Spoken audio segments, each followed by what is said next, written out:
Welcome to His Stories, the place where real men's truths finally get told. If you're new here, you're in good company. We don't sugarcoat nothing here, we don't run from the hard conversations, and we sure don't pretend that being a man is easy. Today's story is about betrayal so deep it would make Judas blush, about lies so calculated they took 13 years to unravel, and about a father's love that survived everything a vindictive woman could throw at it.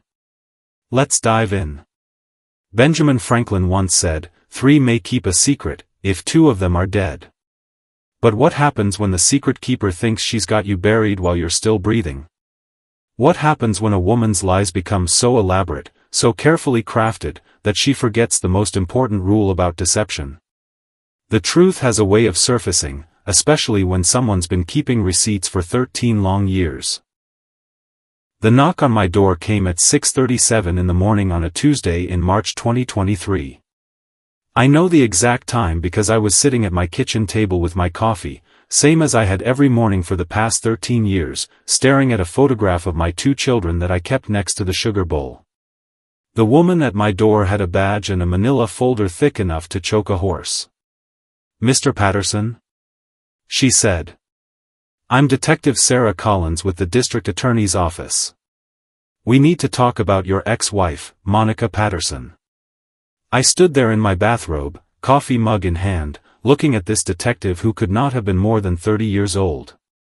For a moment, I thought I was dreaming. For 13 years, I had been waiting for this moment, praying for it, documenting everything in preparation for it. "Your ex-wife has been arrested," Detective Collins continued. "We have reason to believe she may have committed perjury during your custody proceedings. We also have evidence of possible fraud related to the restraining order she filed against you in 2010. I set my coffee mug down before I dropped it. My hands were shaking like autumn leaves in a windstorm. "How long have you been investigating her?" I asked. "That's what we need to talk about, sir. We understand you may have records, documents, evidence that could help our case." I looked past her to the unmarked car in my driveway, then back at her earnest young face. "Detective," I said, "I have been keeping records for 13 years. I have every text message, every email, every court document, every lie she told documented and organized in filing cabinets in my basement. I have been waiting for this day since the moment she stole my children from me. If you have ever been falsely accused, if you have ever had your children turned against you by someone you once loved, if you have ever spent years fighting a system that seemed designed to destroy you, hit subscribe and drop your city in the comments. Where you watching from?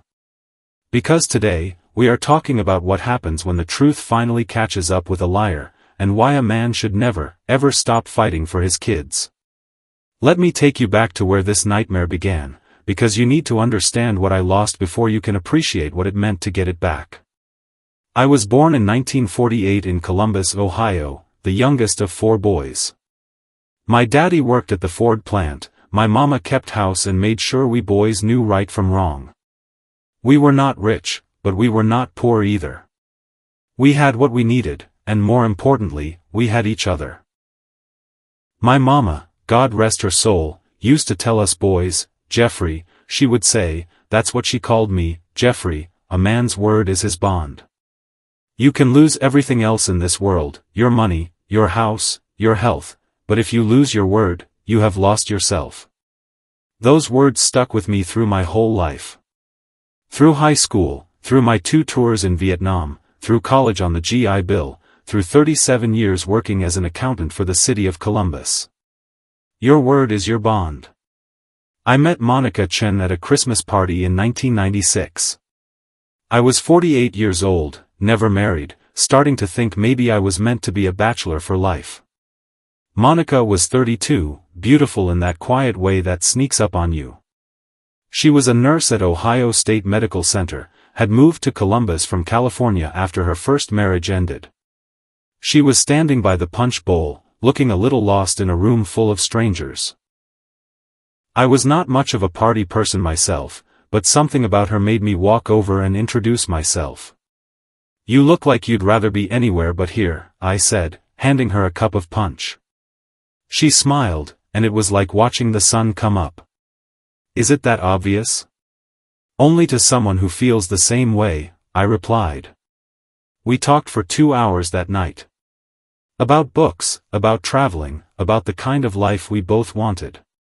Monica told me she had always dreamed of having a big family, kids running around a house with a white picket fence, the whole American dream. I never thought I wanted kids until I met Monica. But something about the way she talked about family, about the kind of mother she wanted to be, made me start imagining a different kind of life for myself. We dated for 8 months before I proposed. Nothing fancy, just dinner at her favorite restaurant and a ring I had saved up 3 months to buy. When she said yes, I thought I was the luckiest man alive. We got married in September of 1997. Small ceremony, just family and a few close friends. Monica looked beautiful in her white dress, and when she said I do, I believed we were starting something that would last forever. Our first child, Michael, was born in October 1998. I was 50 years old, holding my newborn son in my arms, and I finally understood what people meant when they talked about love at first sight. That little boy was perfect, 7 pounds 3 ounces of pure miracle. Monica was a natural mother. She had this way of knowing exactly what Michael needed before he even cried. She would spend hours just rocking him, singing softly, telling him stories about all the adventures they would have together. When Michael was 2, Monica got pregnant again. Our daughter Sarah was born in March 2001. Where Michael had been an easy baby, Sarah was what Monica's mother called spirited. That little girl had opinions about everything from day one, and she was not shy about expressing them. But I loved it. I loved coming home from work to chaos. Michael running around the house with his toy trucks, Sarah demanding to be picked up and twirled around, Monica in the kitchen making dinner and orchestrating it all like a beautiful symphony. For almost 10 years, we were happy. At least, I thought we were happy. I worked hard to provide for my family. Monica stayed home with the kids until they were both in school, then went back to nursing part-time. We bought a house in a good neighborhood, took family vacations to Disney World and the Grand Canyon. Michael grew up to be a thoughtful, intelligent boy who loved baseball and science fiction. Sarah was our little firecracker, always asking questions, always challenging everything, always making us laugh with her observations about the world. I coached Michael's Little League team for 4 years. I taught Sarah how to ride a bike and helped her with her math homework every night. We had family game nights on Fridays, movie nights on Saturdays. I thought I was living the life I had always dreamed of. But looking back now, I can see the cracks starting to show around 2007, 2008. Monica started complaining more about money, even though I was making good money at the city. She started talking about how tired she was, how hard it was being a mother, how she felt like she had given up her dreams for our family. I tried to be supportive. I took on more of the housework, more of the child care responsibilities. I suggested she go back to school, pursue nursing full-time if that would make her happy. I thought we could work through whatever was bothering her. I was wrong. The first real warning sign came in the spring of 2009. I came home from work one day to find Monica sitting at the kitchen table with a stack of credit card statements spread out in front of her. "Jeff," she said without looking up, "we need to talk about our finances." I sat down across from her, looking at the statements. "What's wrong?" "We are spending more than we are making," she said. "We need to make some changes." I looked at the numbers, and she was right. But what confused me was how we had gotten to that point. I handled our finances, paid all the bills, balanced the checkbook every month. I knew exactly what we were spending and what we were making. "Monica," I said carefully, "where did all this spending come from? These credit card bills are double what they were last month." She got defensive immediately. "Are you accusing me of something, Jeff?" "I am not accusing you of anything. I am just trying to understand where this money went." Maybe if you paid more attention to your family instead of burying your head in spreadsheets all the time, you would know, she snapped. That hurt. I worked hard, yes, but I thought I was present for my family. I was at every school play, every parent-teacher conference, every soccer game and baseball practice. Monica, I said, if you have been spending money we don't have, we need to figure out how to fix this together. Don't talk to me like I am a child, Jeff. I am perfectly capable of managing money. But the evidence in front of us suggested otherwise. Over the next few months, I discovered that Monica had opened several credit cards without telling me, had been shopping online extensively, and had been withdrawing cash from our savings account for things she could not or would not explain. When I confronted her about it, she turned it around on me. I was controlling. I was financially abusive. I did not trust her. I did not appreciate everything she did for our family. I started keeping better track of our finances after that. Not because I wanted to spy on my wife, but because I was worried we were headed for financial trouble. I started saving receipts, printing out bank statements, documenting every expenditure. It was the beginning of a habit that would save my life 13 years later. Despite the financial stress, my relationship with my children remained the most important thing in my world. Michael was 11 by 2009, Sarah was 8, and they were both incredible kids who filled my life with purpose and joy. Michael had inherited my analytical mind and my love of organization. He was the kind of kid who kept his room spotless, who did his homework without being asked, who read 3 grade levels above his age. But he was not just a bookworm. He played shortstop on his little league team and had a wicked curveball that made grown men shake their heads in amazement. I spent hours in the backyard with Michael, working on his fielding, teaching him the finer points of baseball strategy. We would sit on the porch after practice, sharing a Coke and talking about everything from batting averages to his plans for high school. Michael had this way of looking at the world that reminded me of myself at that age.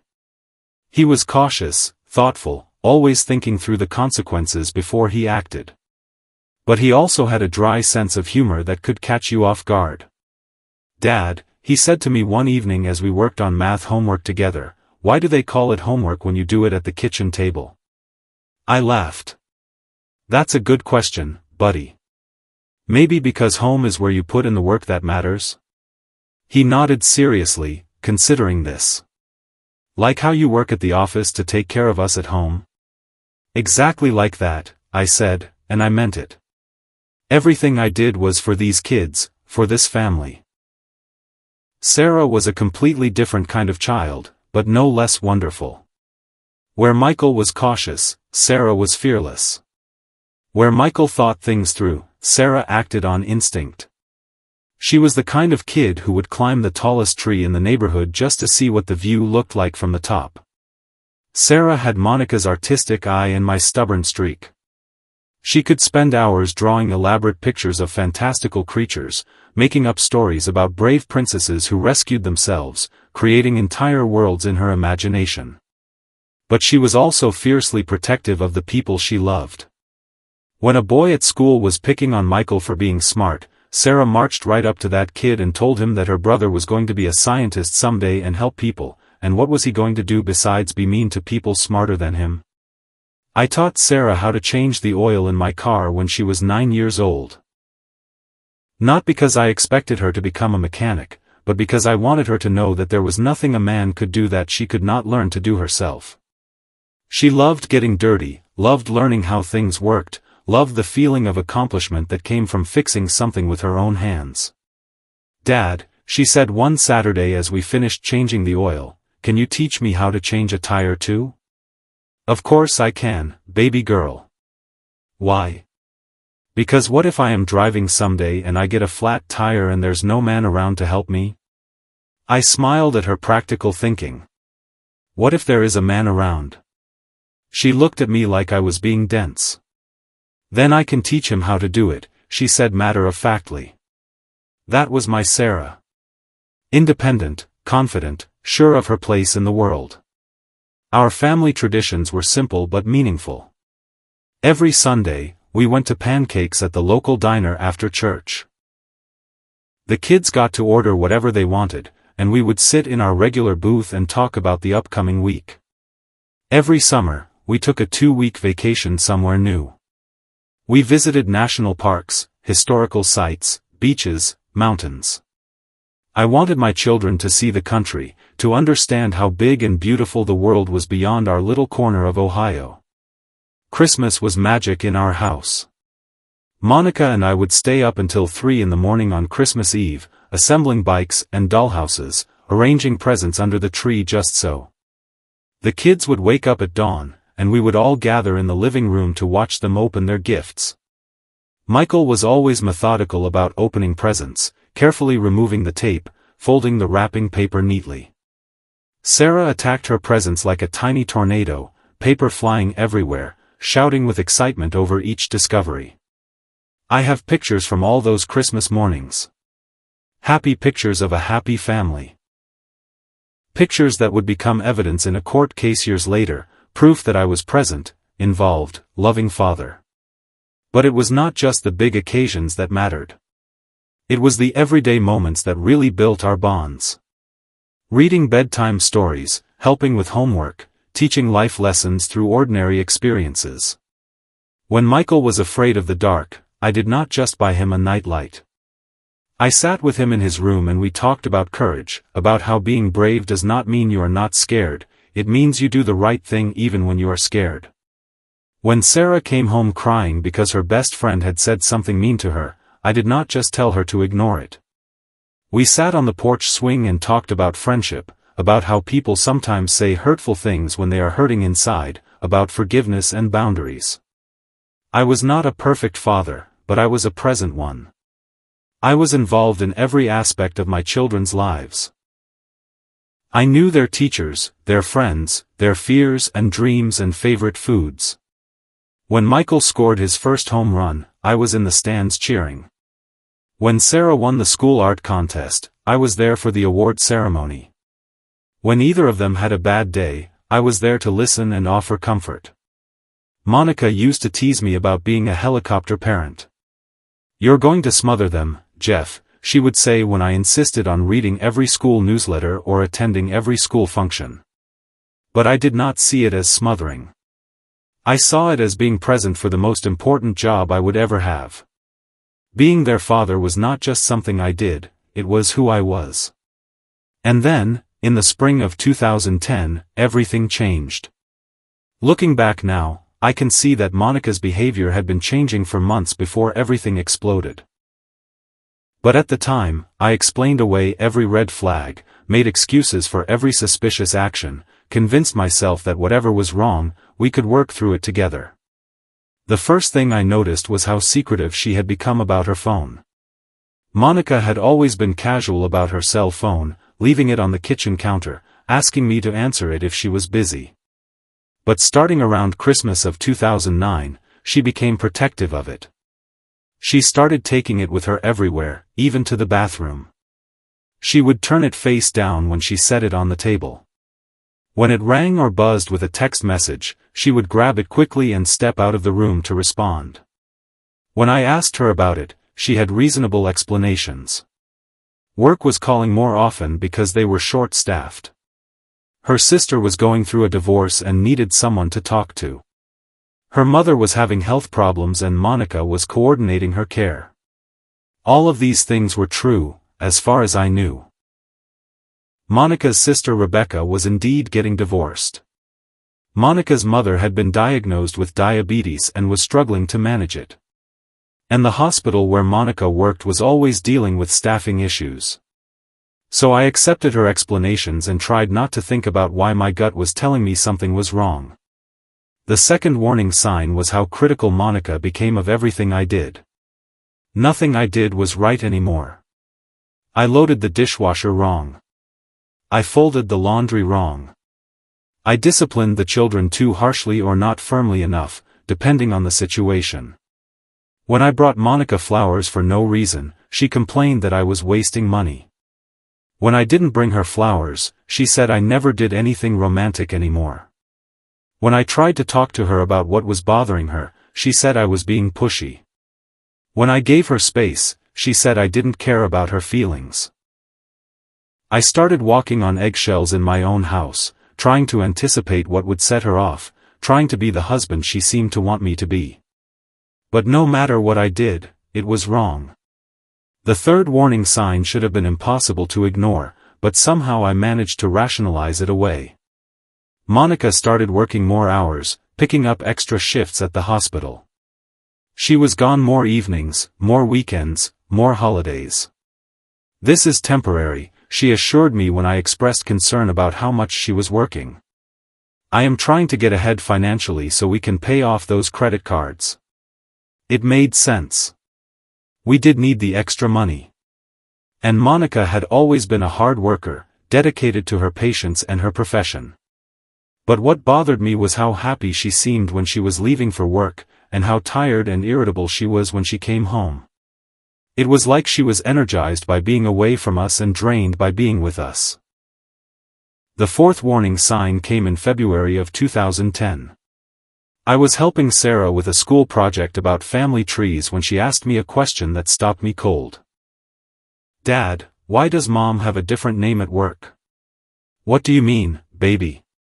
"When I called Mom at the hospital last week, they said there was no Monica Patterson working there. I had to ask for Monica Chen." I sat there staring at my 8-year-old daughter, trying to process what she had just told me.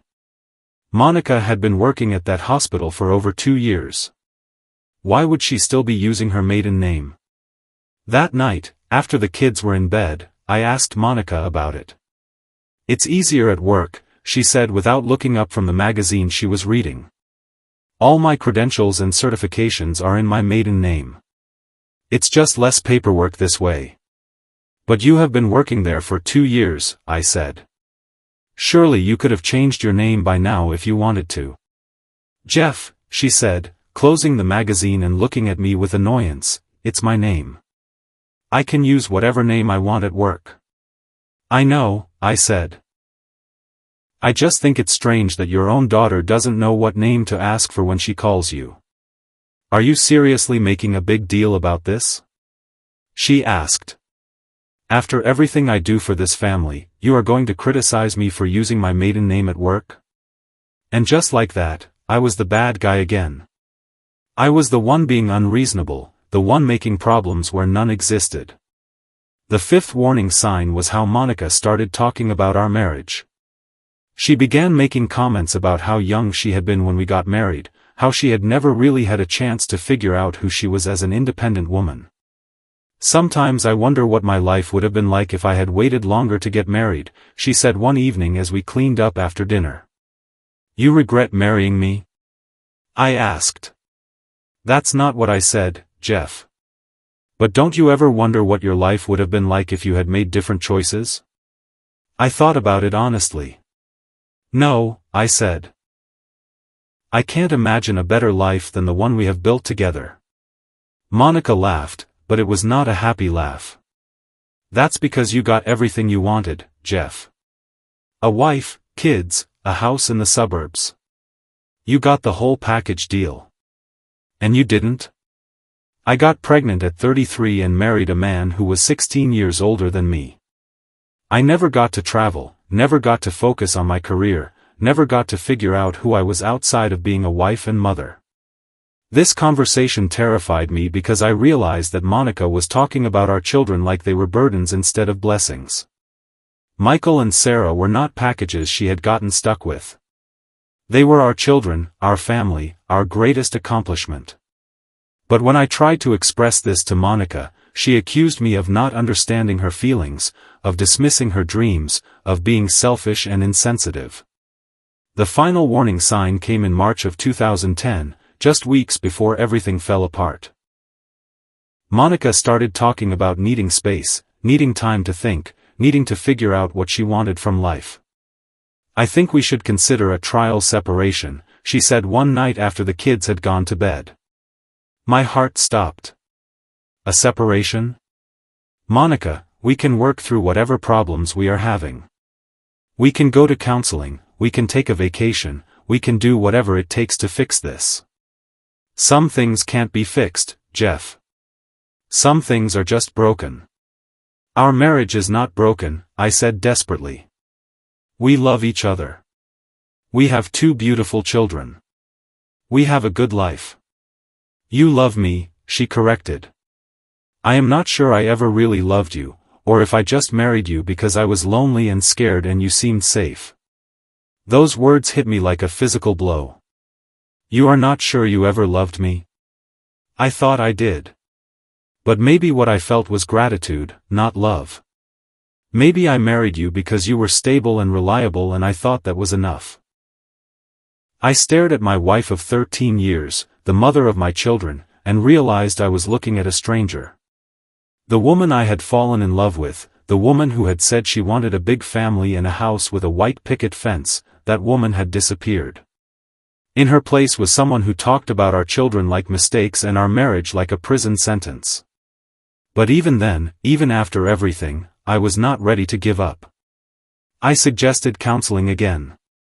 I suggested a romantic getaway, just the 2 of us. I suggested anything and everything that might help us find our way back to each other. Monica agreed to try counseling, but I could tell her heart was not in it. She went through the motions, said the right words, but I could see in her eyes that she had already checked out of our marriage. I should have seen what was coming. I should have prepared myself for the devastation that was about to rain down on my life. But I loved her. And I loved my children. And I could not imagine a world where that love was not enough to hold our family together. I was about to learn that love, by itself, is not always enough. The end came on a Tuesday morning in April 2010. I was getting ready for work when Monica came into the bedroom carrying a manila envelope and looking like she was about to be sick. Jeff, she said, sitting down on the edge of the bed, we need to talk. I was tying my tie, running late for an important meeting at work. Can we talk tonight? I asked. I really need to get to the office. No, she said firmly. We need to talk right now. Something in her voice made me stop what I was doing and look at her. Really look at her. She was pale, nervous, fidgeting with the envelope in her hands. What's wrong? I asked, sitting down beside her on the bed. I want a divorce, Jeff. The words hit me like a sledgehammer to the chest. I had known things were bad between us, but hearing her say it out loud made it real in a way that terrified me. Monica, I said, trying to keep my voice calm, I know we have been having problems, but divorce? Can't we try counseling a little longer? Can't we try to work this out? I have been thinking about this for months, Jeff. I am not happy. I have not been happy for a long time. I want out. And the kids? I asked. What about Michael and Sarah? The kids will be fine. Lots of kids have divorced parents. They will adjust. The casual way she said it, like our children's lives being turned upside down was just a minor inconvenience, made my blood run cold. Monica, I said, please. Let's think about this.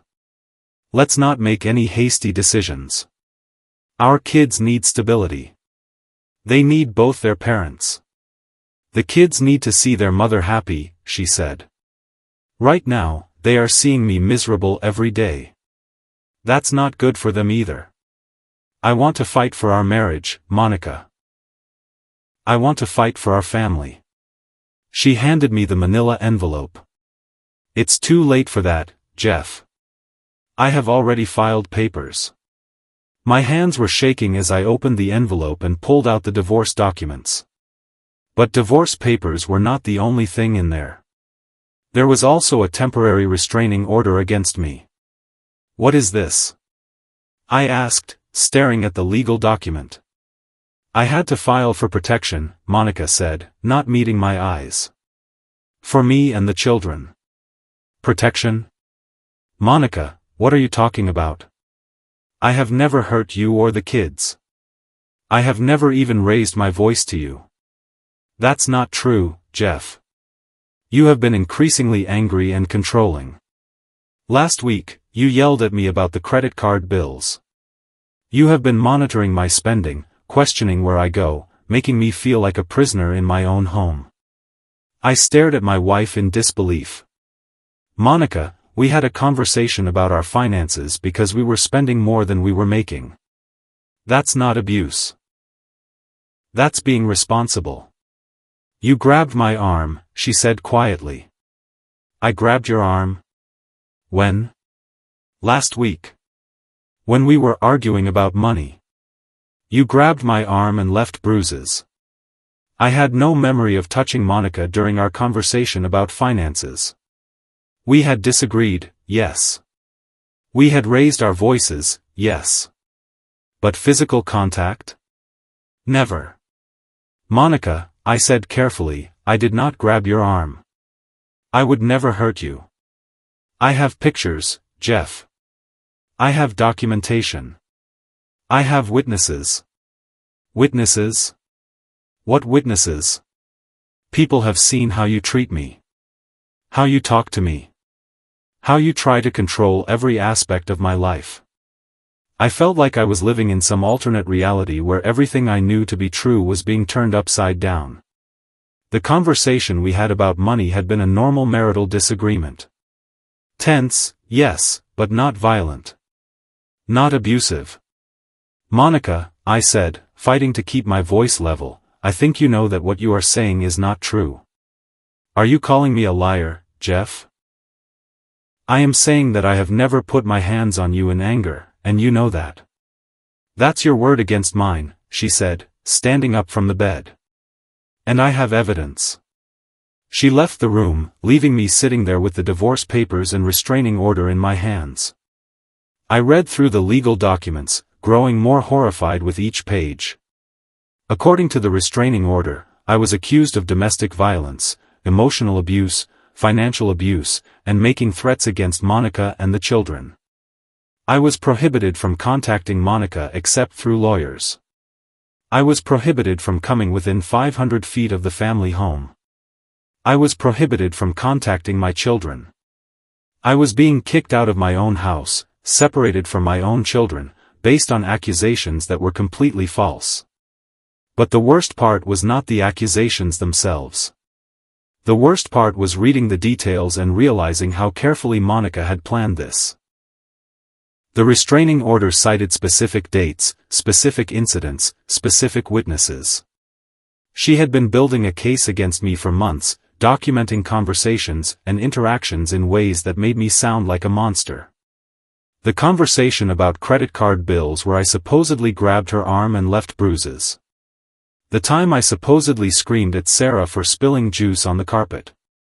The time I supposedly threw a plate across the kitchen during an argument with Monica. None of these things had happened. But Monica had written them down as if they had, with dates and times and detailed descriptions that sounded convincing to anyone who had not been there. I grabbed my phone and called my brother David, who was a lawyer in Cincinnati. David, I said when he answered, I need help. Monica has filed for divorce and gotten a restraining order against me, and everything in it is a lie. Slow down, Jeff, David said. Tell me exactly what is happening. I read him the accusations in the restraining order. With each one, I could hear David getting more concerned. Jeff, he said when I finished, these are serious accusations. Do you have any evidence that contradicts what she is claiming? Evidence? David, how do you prove that something didn't happen? That's the problem with these cases, he said. In domestic violence situations, the courts err on the side of caution. They would rather protect a potential victim than take a chance on someone getting hurt. But I am not a domestic abuser, I said. I have never hurt Monica or my children. I believe you, Jeff. But belief is not the same as proof. You need to get a lawyer immediately. You need to start documenting everything from this point forward.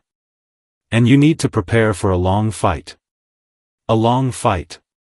I had no idea how long. That night, I slept in a motel room 6 miles from my house, staring at the ceiling and trying to figure out how my life had imploded so completely in the span of one morning. The next day, I hired a lawyer named Patricia Rogers, who specialized in family law and false accusations of domestic violence. "Mr. Patterson," she said after reviewing the restraining order, "I am going to be honest with you. These cases are very difficult to defend because the burden of proof is different than in criminal court.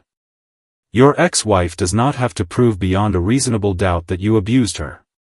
She only has to convince a judge that it's more likely than not that you did." "But I didn't do these things," I said. "I understand that. But the court does not know you. They see a woman with what appears to be credible accusations, and they see a man denying those accusations. Without clear evidence to contradict her claims, they are going to err on the side of protecting her and the children. So what do I do? You follow the restraining order to the letter. You don't contact your ex-wife directly. You don't go near the family home. You communicate only through me. And you start documenting everything from this point forward." "What about my children?"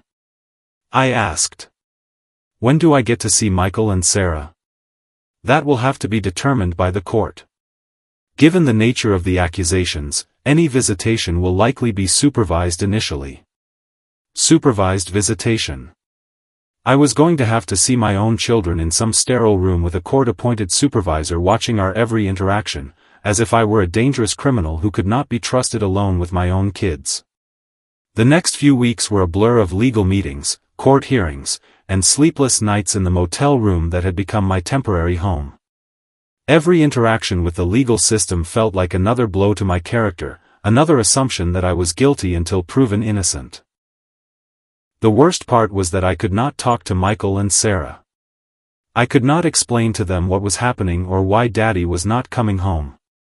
They were 10 and 7 years old enough to notice that something was wrong but too young to understand the complexities of legal proceedings. Through my lawyer, I requested immediate visitation rights. Monica's lawyer opposed it, claiming that I was a danger to the children.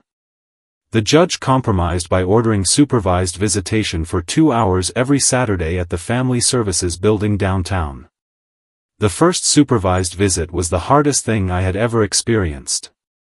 I walked into a sterile room with institutional furniture and fluorescent lighting, and my children looked at me like I was a stranger.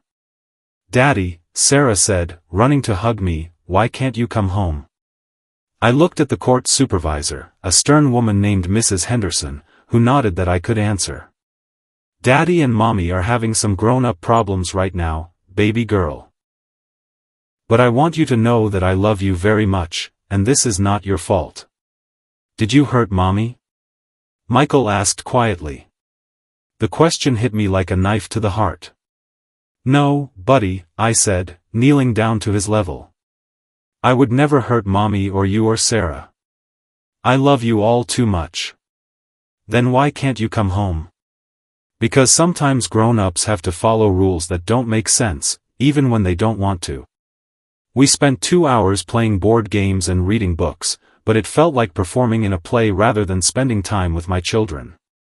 Every word was monitored, every interaction observed and noted.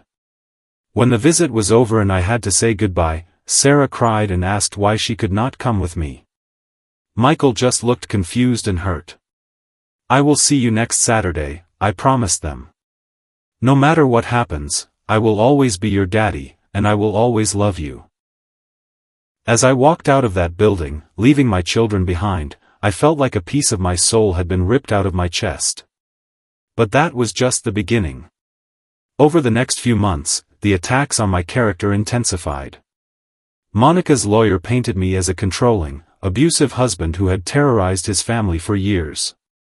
They presented testimony from witnesses who claimed to have seen me being aggressive with Monica. The witnesses included Monica's sister Rebecca, who testified that I had always been jealous and possessive. Monica's friend Lisa, who claimed I had tried to isolate Monica from her friends. Even our neighbor, Mrs. Franklin, who said she had heard yelling coming from our house on multiple occasions. Each testimony felt like another nail in my coffin. People I had known for years, people I had trusted, were standing up in court and describing a version of me that I did not recognize. The most devastating blow came when my own children were interviewed by a court-appointed psychologist. Michael and Sarah were taken to a child advocacy center where they were asked questions about their home life, about me, about whether they felt safe. I was not allowed to be present for these interviews. I was not allowed to know what questions were being asked or how my children were responding.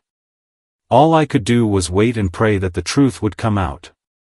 When the psychologist's report was filed with the court, my lawyer called me into her office with a grim expression. "Jeff," she said, "I need to prepare you for this. The children's interviews did not go well for our case." "What do you mean?" "According to the psychologist, both Michael and Sarah expressed fear about you coming home. Sarah said that you yell a lot and that mommy cries after you yell at her. Michael said that you have a bad temper and that he worries about mommy when you are angry." I stared at my lawyer in shock.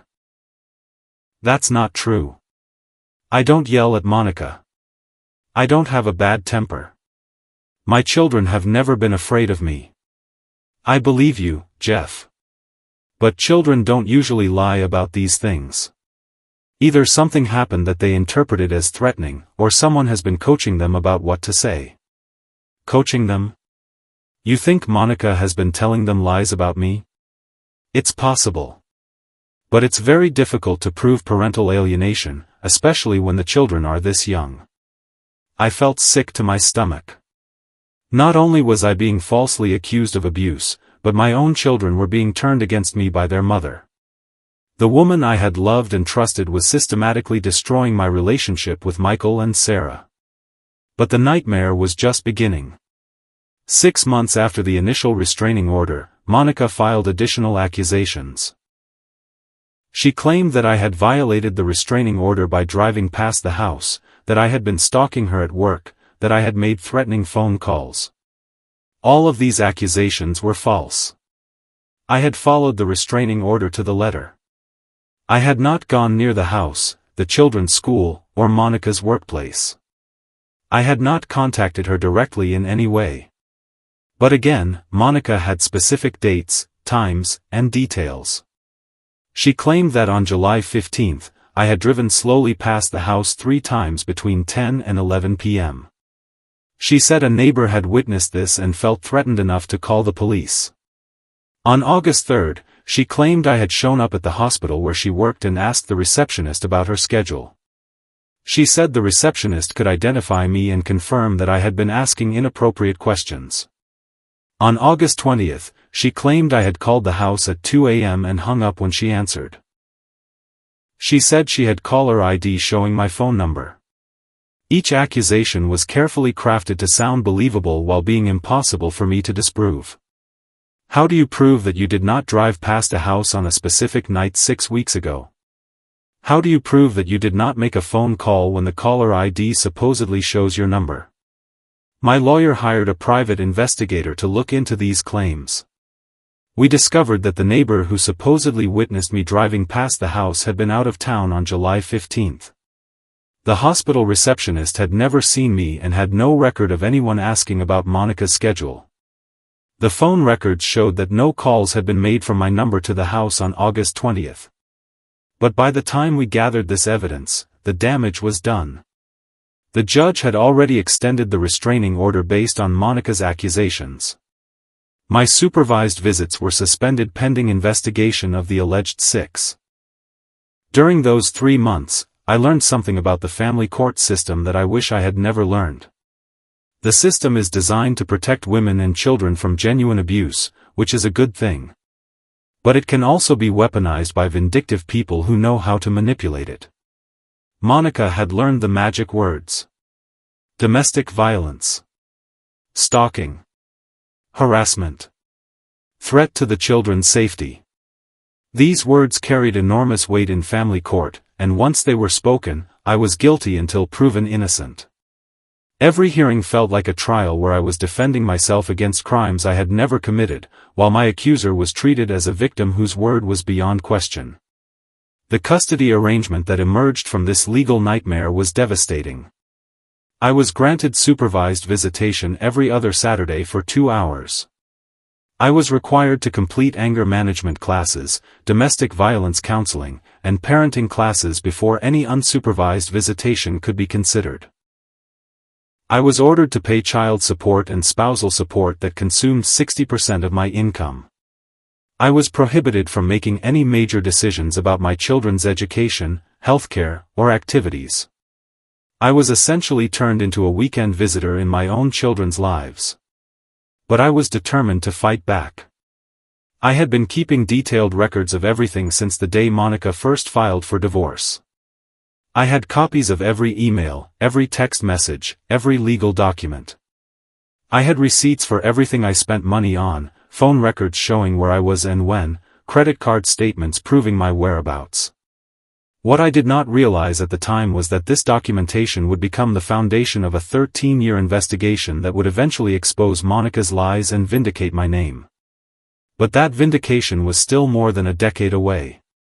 For now, I was just a father who had lost his children, fighting a system that seemed designed to keep us apart. The first year after the divorce was finalized was the darkest period of my life. I was 54 years old, living in a one-bedroom apartment across town from the house where my children lived with their mother. I was working the same job I had worked for 15 years, but now most of my paycheck went to child support and spousal support, leaving me barely enough to cover my basic expenses. But the financial hardship was nothing compared to the emotional devastation of losing my children.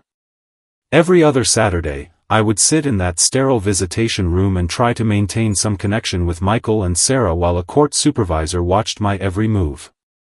The worst part was seeing how my children changed over those first few months. Michael, who had always been open and talkative with me, became guarded and distant.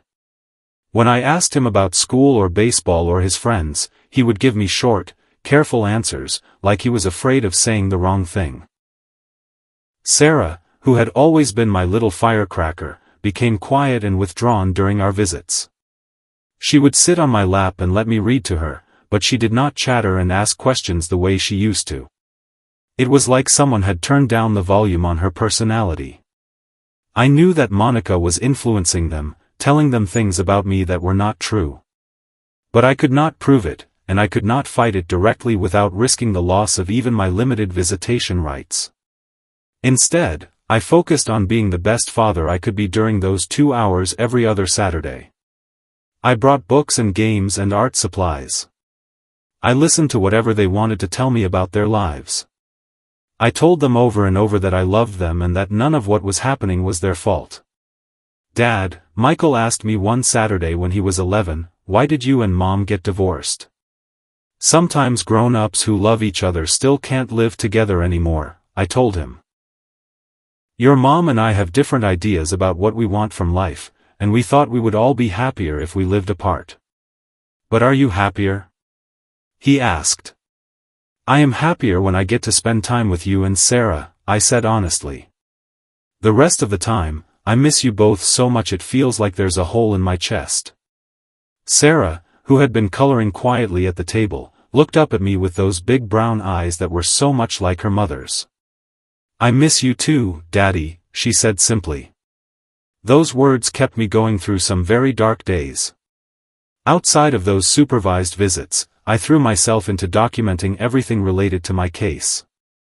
I bought filing cabinets and organized every piece of paperwork related to the divorce and custody proceedings. I kept a detailed journal of every interaction with Monica's lawyers, every court hearing, every conversation with my own attorney.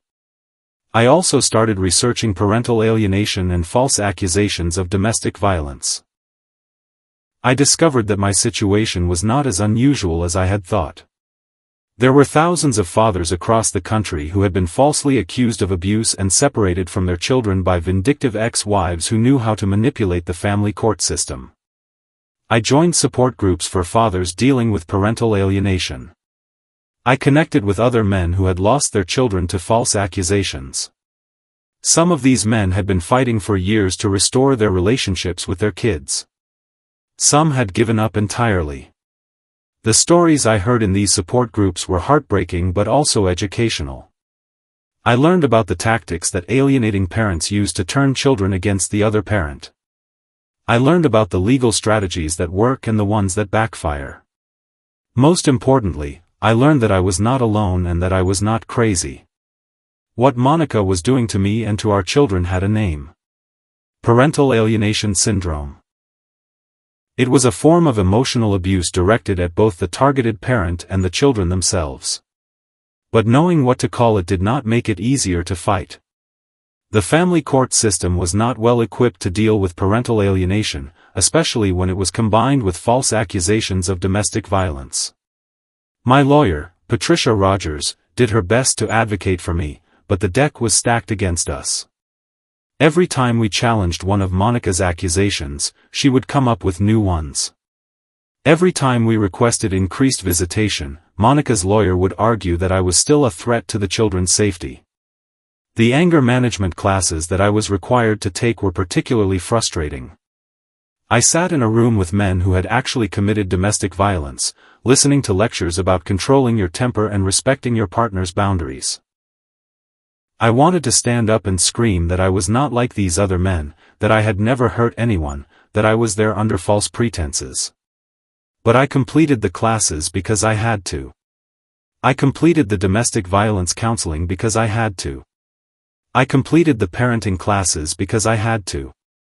Every hoop they made me jump through, I jumped through, hoping that eventually someone would recognize that I was not the monster Monica had painted me to be.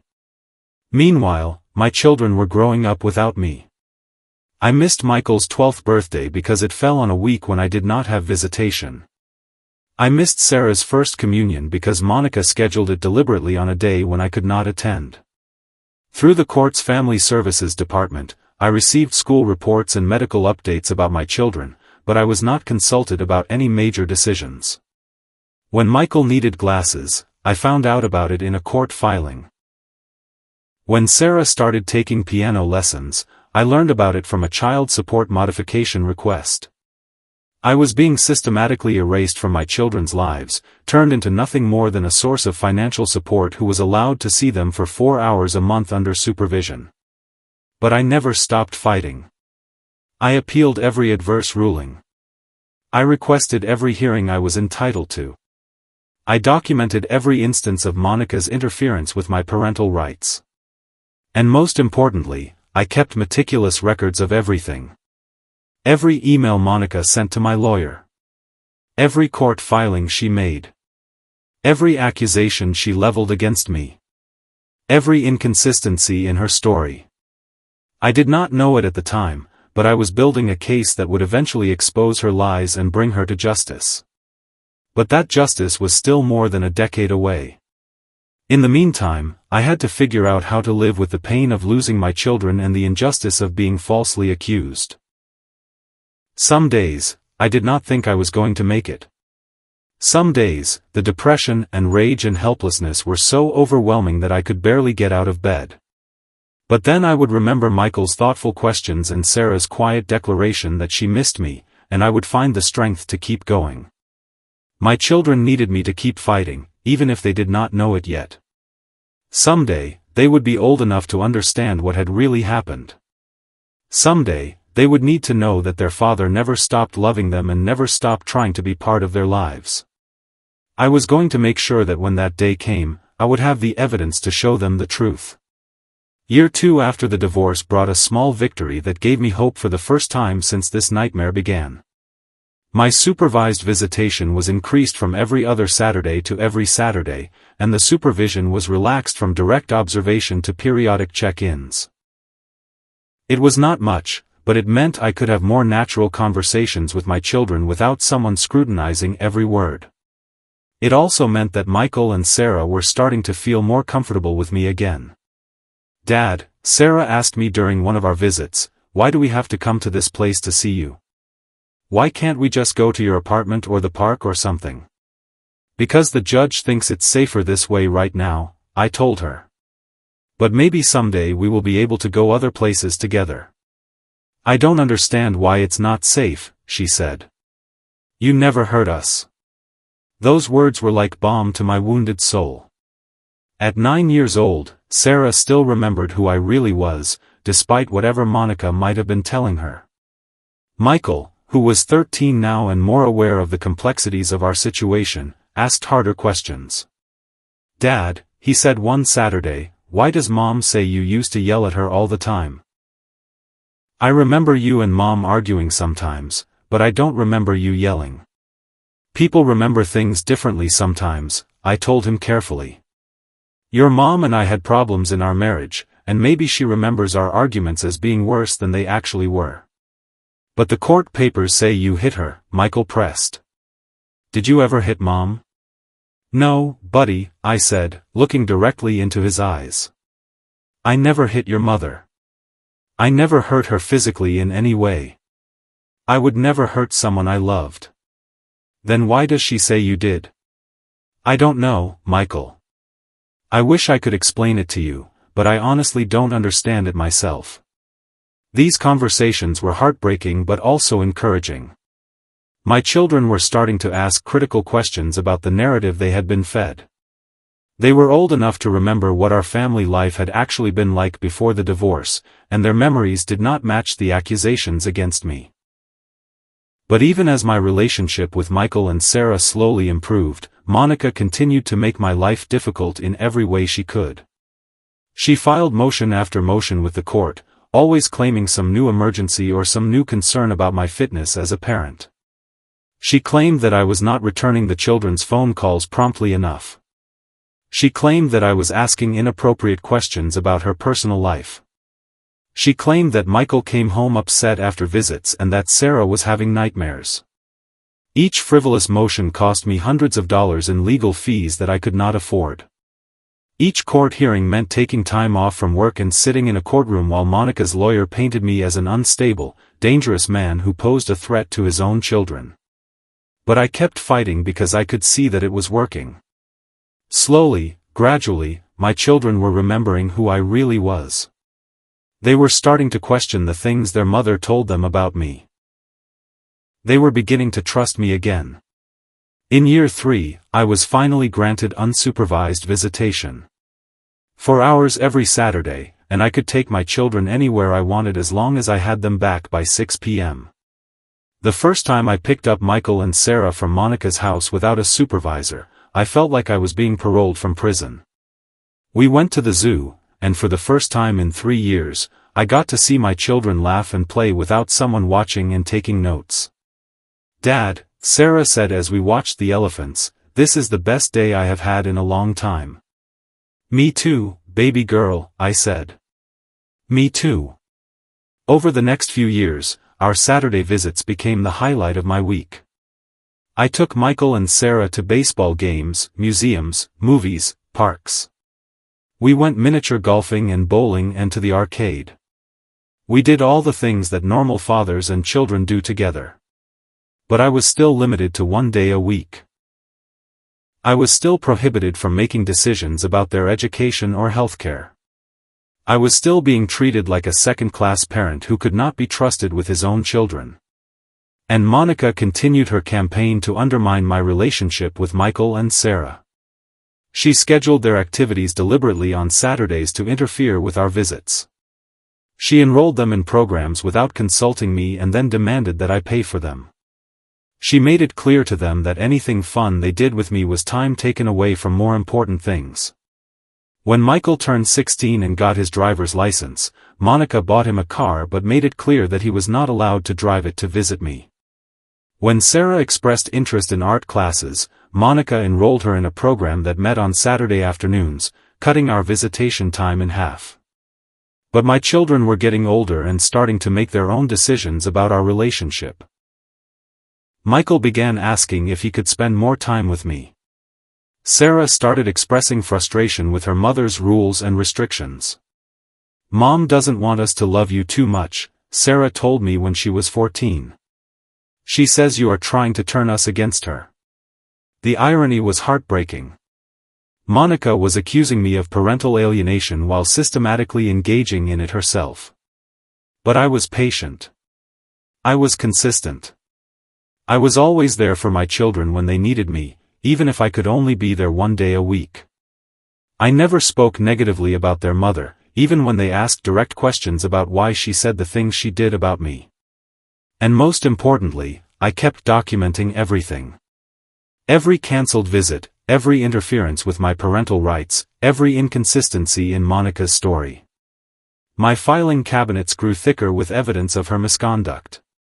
I also kept copies of everything related to her personal life that might be relevant to the custody case. Court papers from her second divorce when she remarried and divorced again. Financial records showing her spending habits. Employment records showing her frequent job changes. I was building a case, but I did not know when or if I would ever get the chance to present it. The breakthrough came when Michael turned 18 and was legally an adult. For the first time since the divorce, he could make his own decisions about our relationship without his mother's interference. "Dad," he said to me on his 18th birthday, "I want to know the truth about what happened between you and Mom. I want to see the court records and the evidence and everything." "Are you sure?" I asked. "Some of it is pretty ugly." "I am sure," he said. "I am old enough now to handle the truth." So I showed him everything. The original restraining order with its false accusations. The testimony from witnesses who claimed to have seen me being abusive. The psychological reports that painted me as an unstable father. I also showed him the evidence that contradicted Monica's claims. The phone records, the credit card statements, the witness statements from people who could account for my whereabouts during the times I was supposedly stalking and harassing Monica. Michael spent hours going through the documents, asking questions, trying to piece together what had really happened during those traumatic early years. "Dad," he said finally, "I am so sorry. I am sorry I ever believed those things about you. I am sorry I let Mom turn me against you." "You were just a kid, Michael," I told him. "You believed what your mother told you because children are supposed to be able to trust their parents. This is not your fault." "But I should have known better," he said. "I should have remembered what you were really like before the divorce. You were 10 years old when this started. You can't blame yourself for not understanding adult manipulations." That conversation was the beginning of a new relationship between Michael and me. For the first time since the divorce, I had my son back completely. He started spending time with me voluntarily, not because a court order said he had to, but because he wanted to. Sarah, who was 16 by then, was more conflicted. She loved me, but she was still living with Monica and still subject to her mother's influence and control. "I need more time, Dad," she told me when I offered to show her the same evidence I had shown Michael. "I am not ready to know everything yet." "That's okay, baby girl," I said. "Take all the time you need. I will be here when you are ready." But even though Sarah was not ready to confront the full truth about her mother's lies, our relationship continued to improve. She started calling me more often, spending more time with me during our visits, asking my advice about school and boys and her plans for the future. I had my children back, or at least I was getting them back. It had taken 8 years, but the truth was finally starting to emerge. But the justice I had been seeking for so long was still 5 years away. By year 10 of this ordeal, I had learned some hard lessons about human nature, about the legal system, and about my own capacity for endurance. I was 64 years old, working toward retirement, and finally starting to have a normal relationship with my adult children. Michael was in college, studying business, and we talked on the phone every week. He had completely rejected his mother's narrative about me and was angry with her for the years of lies and manipulation. Our relationship was stronger than it had ever been, forged in the crucible of injustice and tested by time.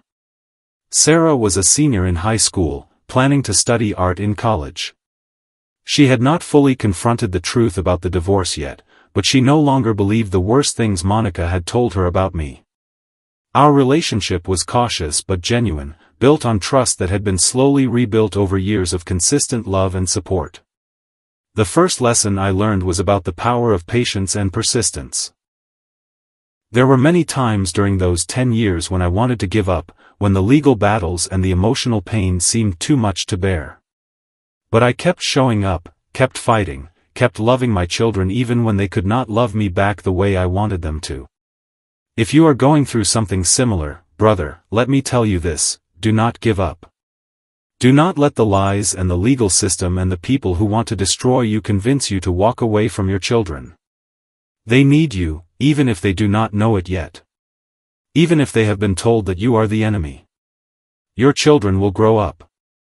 They will start asking questions. They will begin to see inconsistencies in the stories they have been told. And when that day comes, you need to be there for them. You need to be the stable, loving presence in their lives that you have always been. The second lesson I learned was about the importance of documentation. From the very beginning of this nightmare, I kept records of everything. Every court filing, every email, every conversation with lawyers and social workers and judges. At the time, I thought I was just being thorough. I did not realize that I was building a case that would eventually expose Monica's lies and bring her to justice. But that documentation became the foundation of everything that happened next. If you are dealing with false accusations or parental alienation, document everything. Keep copies of every text message, every email, every court order. Take pictures, save voicemails, print out social media posts. You never know what piece of evidence might be the key to proving your innocence. The third lesson I learned was about the nature of truth and lies. Monica's lies were not random or impulsive. They were carefully crafted, strategically designed to manipulate the legal system and turn my children against me. She knew exactly what words to use to get a restraining order. She knew exactly what accusations would result in supervised visitation. She knew exactly how to play the role of the terrified victim in a way that would convince judges and social workers and child psychologists. But lies, no matter how carefully crafted, have a weakness. They are not supported by reality. Over time, the evidence contradicts them. People's stories change. Inconsistencies emerge. Truth, on the other hand, is consistent. It does not change based on who is asking the questions or what outcome the truth teller wants to achieve. Truth is supported by evidence, by witness testimony, by documentation that can be verified. Monica's lies worked for a while because people wanted to believe them. The family court system is designed to protect women and children from genuine abuse, so when a woman claims to be a victim, people listen. But eventually, the lies became too elaborate to sustain, and the truth began to emerge. The fourth lesson I learned was about forgiveness and letting go of anger. For years, I was consumed with rage at Monica for what she had done to me and to our children. I fantasized about revenge, about public humiliation, about making her pay for the pain she had caused. But anger is a poison that hurts the person carrying it more than the person it is directed at. My anger was not hurting Monica, it was hurting me. It was eating away at my peace of mind, my health, my ability to enjoy the good things in my life. I had to learn to forgive Monica, not because she deserved it, but because I deserved peace.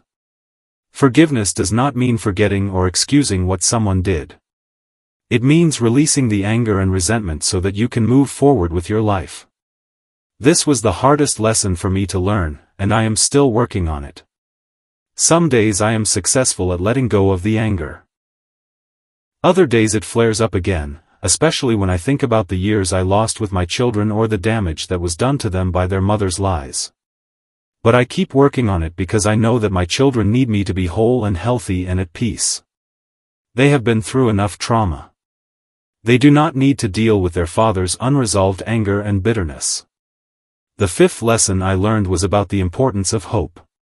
There were many dark days during those 10 years when I could not see any light at the end of the tunnel. When it seemed like the lies would never be exposed, like I would never have a normal relationship with my children, like justice would never be served. But hope is not about knowing that things will work out.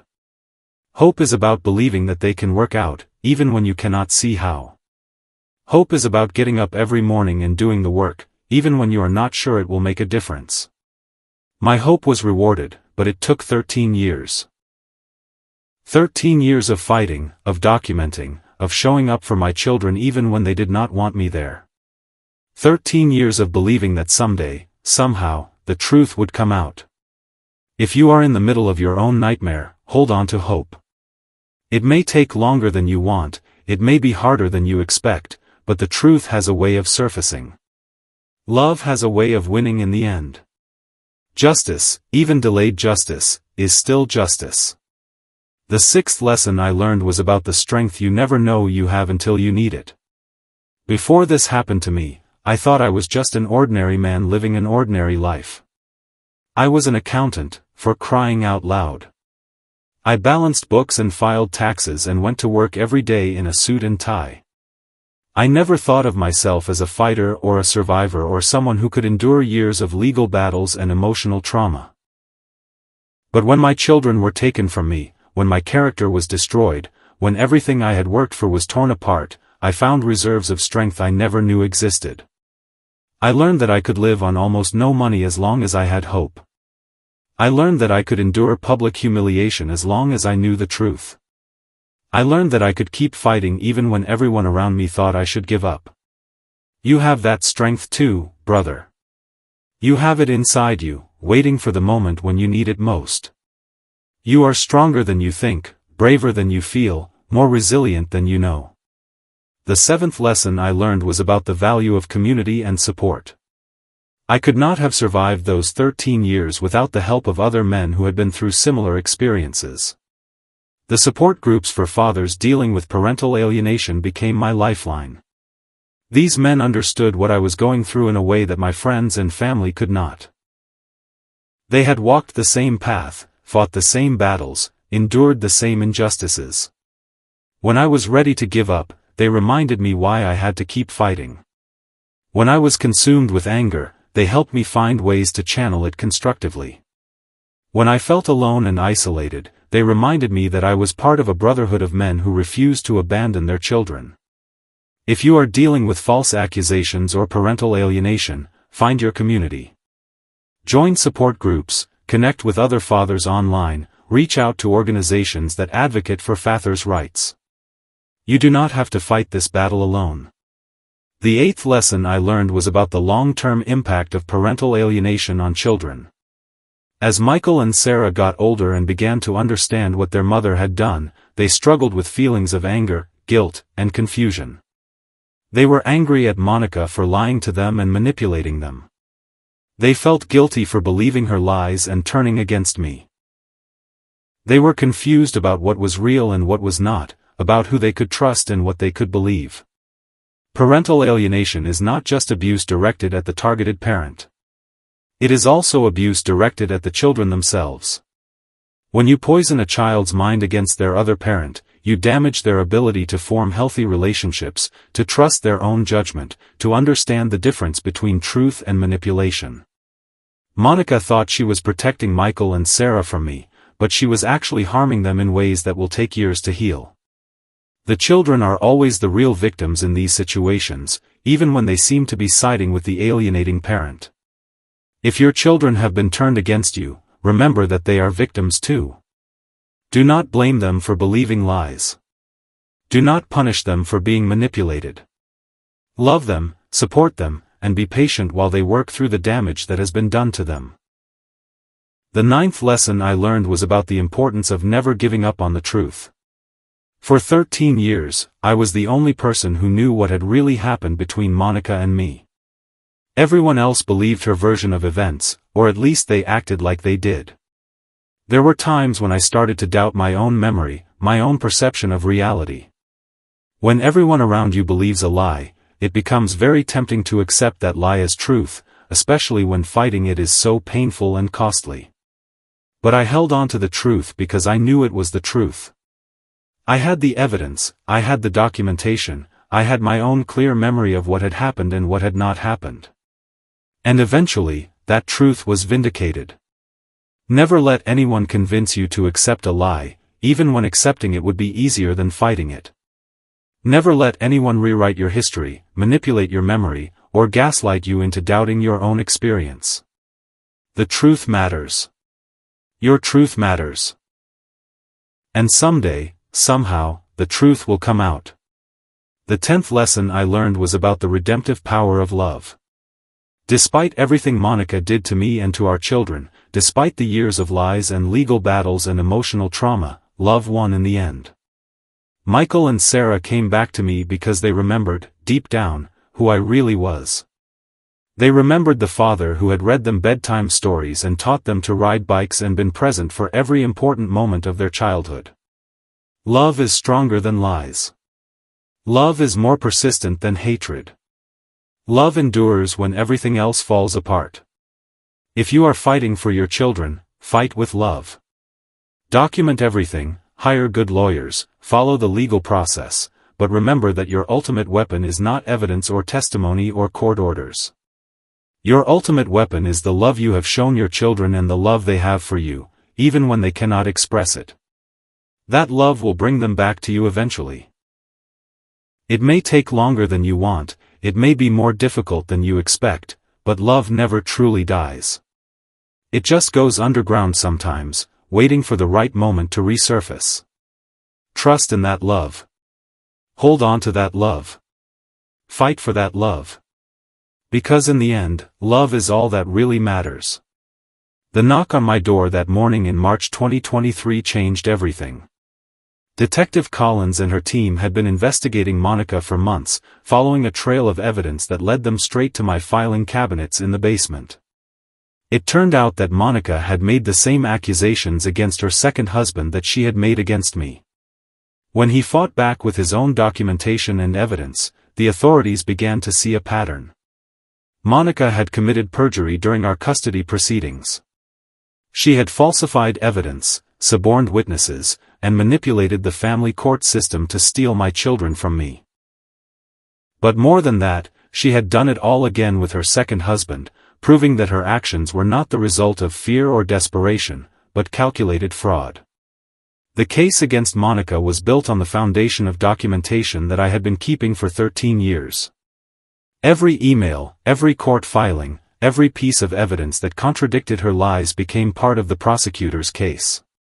6 months later, Monica was convicted of perjury, fraud, and child endangerment. She was sentenced to 2 years in prison and ordered to pay restitution for the legal fees and damages caused by her false accusations. But the real vindication came from my children. Sarah, who was 24 by then and married with a baby of her own, finally read through all the court documents and evidence. She came to my house one evening with tears in her eyes and apologies on her lips. "Dad," she said, "I am so sorry. I am sorry for all the years I believed her lies. I am sorry for all the time we lost. I am sorry I did not trust you. You were just a child, baby girl," I told her, holding her close. "You did exactly what children are supposed to do, you trusted your mother. This was never your fault. But I should have known better," she said. "I should have remembered who you really were." "You remember now," I said. "That's what matters." Michael, who was 28 and had children of his own, made sure his kids knew their grandfather. He brought them to my house every weekend, determined to give them the relationship with me that had been stolen from him for so many years. The irony is that Monica's lies eventually brought my family closer together than we might have been otherwise. The shared trauma, the years of separation, the final revelation of the truth, all of it bonded us in a way that normal family relationships rarely achieve. My grandchildren will grow up knowing their grandfather not as a distant figure who sees them occasionally, but as a central part of their lives. They will never wonder if I love them, never question my commitment to their family, never doubt that I will be there for them no matter what. I am 75 years old now, officially retired from the accounting job that sustained me through the worst years of this ordeal. I spend my time traveling with my children and grandchildren, making up for some of the years we lost, creating new memories to replace the painful ones. Last month, Sarah asked me to walk her down the aisle at her wedding. It was the moment I had dreamed about for 24 years, the moment that Monica's lies had stolen from us the first time. When I placed Sarah's hand in her husband's and whispered in her ear that I loved her, we both cried. People sometimes ask me if I regret fighting for so long, if I think it was worth the cost. They point out that I spent 13 years of my life, hundreds of thousands of dollars in legal fees, and enormous emotional energy fighting a battle that many men lose. My answer is always the same: my children were worth every penny, every sleepless night, every moment of pain and uncertainty. They were worth 13 years of my life because they are my life. If I had given up, if I had accepted the lies and walked away, I would have lost not only my children but my grandchildren. I would have missed watching Michael grow into the thoughtful, principled man he became. I would have missed seeing Sarah develop into the strong, independent woman she is today. More importantly, my children would have grown up believing that their father abandoned them, that he chose his own comfort over their well-being. They would have carried that wound for the rest of their lives, and it would have affected every relationship they ever had. By fighting, by refusing to give up, by documenting the truth and waiting for justice, I gave my children something more valuable than money or time or comfort. I gave them the knowledge that their father loved them enough to endure anything to be part of their lives. This morning, my phone buzzed with a text from Michael. It was a picture of my grandson hitting his first home run in Little League, with a message that said, "Wish you could have been there, Dad, but I told him his grandpa would be so proud." I looked at that picture of my grandson rounding the bases with his arms raised in triumph, and I thought about the cycle of love that continues despite everything that tried to break it. Despite Monica's lies, despite the corrupt system that enabled her, despite 13 years of separation and pain, love found a way.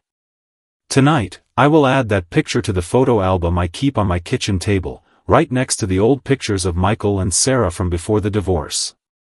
My grandchildren will never know the pain of having their grandfather erased from their lives. They will grow up secure in the knowledge that they are loved unconditionally by a man who fought heaven and earth to be part of their family. That is my legacy. Not the years of pain, not the legal battles, not the injustice I endured. My legacy is the love that survived everything and the family that was stronger because it was tested. If this story hit home for you, if you have ever been falsely accused or had your children turned against you, I want you to know that you are not alone. Your pain is real, your love matters, and your fight is worth it. Drop a comment below and tell me where you are watching from. Share your own story if you feel comfortable doing so. Let other fathers know that they are not the only ones going through this nightmare. Don't forget to subscribe if you haven't already, and share this video with any man who needs to hear that love is stronger than lies, that truth eventually surfaces, and that some battles are worth fighting no matter how long they take. This is His Stories, where men rise above together, where we tell the truth about what it really means to be a father, and where we remind each other that giving up is never an option when it comes to our children. Until next time, remember this: your children need you to keep fighting, even when they don't know it yet. The truth has a way of surfacing, even when it takes 13 years. And love, real love, always finds a way home. This is Jeff Patterson, and this has been my story. Stay strong, brothers. Stay strong.